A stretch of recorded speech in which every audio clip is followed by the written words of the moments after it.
Chapter 6: The Safety Valve in Handling Complaints.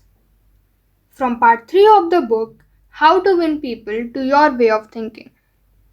Most people trying to win others to their way of thinking do too much talking themselves.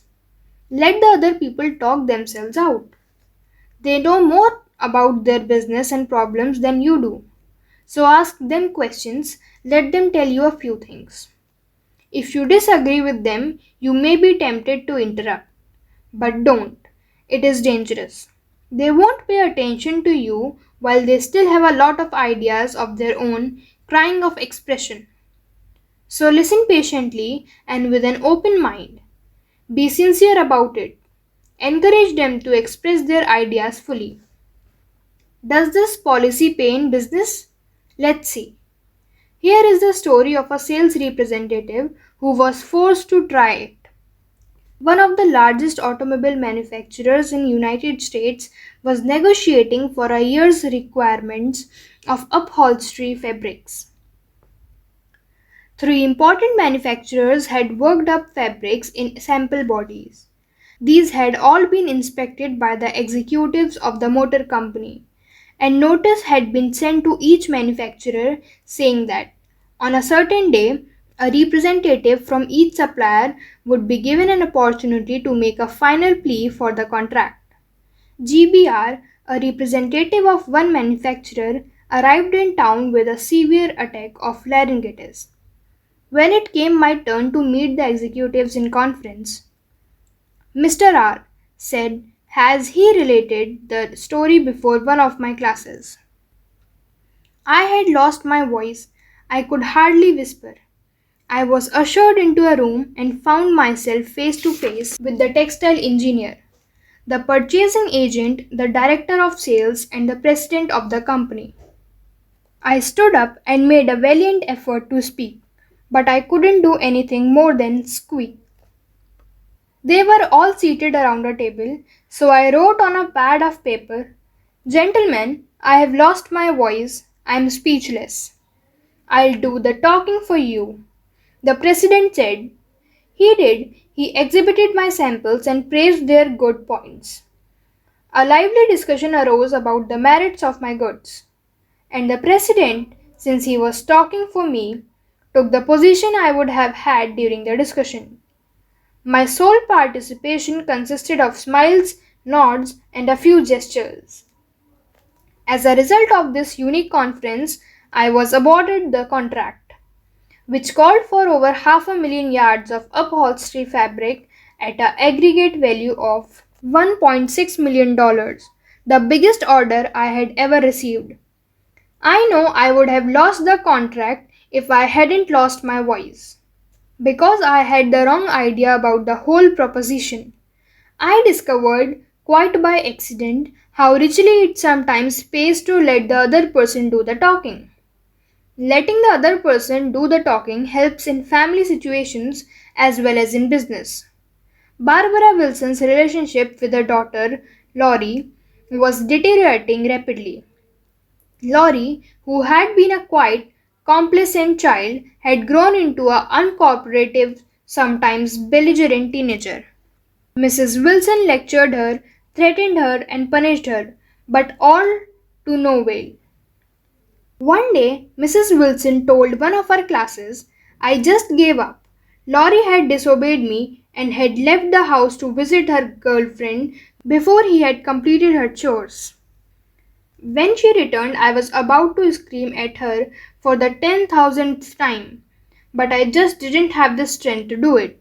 I just looked at her and said sadly, "Why, Laurie, why?" Laurie noted my condition and in a calm voice asked, "Do you really want to know?" I nodded and Laurie told me, first hesitantly, and then it all flowed out. I had never listened to her. I was always telling her to do this or that. When she wanted to tell me her thoughts, feelings, ideas, I interrupted with more orders. I began to realize that she needed me, not as a bossy mother, but as a confidant, an outlet for all her confusion about growing up. And all I had been doing was talking when I should have been listening. I never heard her. From that time on, I let her do all the talking she wanted. She tells me what is on her mind, and our relationship has improved immeasurably. She is again a cooperative person. A large advertisement appeared on the financial page of a New York newspaper calling for a person with unusual ability and experience. Charles T. Cubliss answered the advertisement, sending his reply to a box number. A few days later, he was invited by letter to call for an interview. Before he called, he spent hours in Wall Street finding out everything possible about the person who had founded the business. During the interview, he remarked, "I should be mighty proud to be associated with an organization with a record like yours. I understand you started 28 years ago with nothing but desk room and one stenographer. Is that true?" Almost every successful person likes to reminisce about his early struggles. This man was no exception. He talked for a long time about how he had started with $450 in cash and an original idea. He told how he had fought against discouragement and battled against ridicule. Working Sundays and holidays, 12 to 16 hours a day, how he had finally won against all odds until now the most important executives on Wall Street were coming to him for the information and guidance. He was proud of such a record. He had a right to be, and he had a splendid time telling about it. Finally, he questioned Mr. Cubilis briefly about his experience, then called in one of his vice presidents and said, "I think this is the person we are looking for." Mr. Cubilis had taken the trouble to find out about the accomplishments of his prospective employer. He showed an interest in the other person and his problems. He encouraged the other person to do most of the talking and made a favorable impression. Roy G. Bardley of Sacramento, California, had the opposite problem. He listened as a good prospect for a sales position, talked himself into a job with Bardley's firm, Roy reported. Being a small brokerage firm, we had no fringe benefits, such as hospitalization, medical insurance, and pensions. Every representative is an independent agent. We don't even provide leads for prospects as we cannot advertise for them as our largest competitors do. Richard Pryor had the type of experience we wanted for this position, and he was interviewed first by my assistant, who told him about all the negatives related to this job. He seemed slightly discouraged when he came into my office. I mentioned the one benefit of being associated with my firm, that of being an independent contractor and therefore virtually being self-employed. As he talked about these advantages to me, he talked himself out of each negative thought he had when he came in for the interview. Several times it seemed as though he was half talking to himself, as he was thinking through each thought. At times I was tempted to add to his thoughts.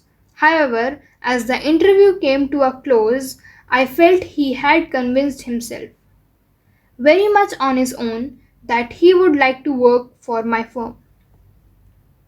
Because I had been a good listener and let Dick do most of the talking, he was able to weigh both sides fairly in his mind.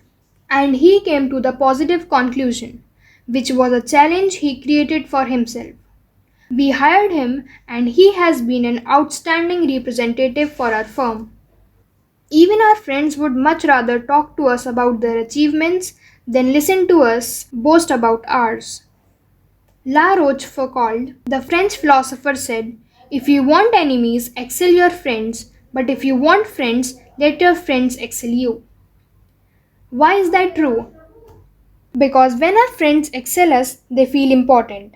But when we excel them, they, or at least some of them, will feel inferior and envious. By far the best liked placement counselor in the Miletown Personal Agency in New York City was Harita G.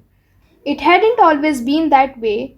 During the first few months of her association with the agency, Harita didn't have any single friend among her colleagues. Why? Because every day she would brag about the placements she had made, the new accounts she had opened, and anything else she had accomplished. I was good at my work and proud of it, Harita told one of our classes. But instead of my colleagues sharing my triumph, they seemed to resent them. I wanted to be liked by these people. I really wanted them to be my friends. After listening to some of the suggestions made in this course, I started to talk about myself less and listen more to my associates. They also had things to boast about and were more excited about telling me about their accomplishments than about listening to my boasting. Now, when we have some time to chat, I ask them to share their joys with me, and I only mention my achievements when they ask. This is the ending of chapter 6, and the principle that we are taking away is let the other person do a great deal of talking.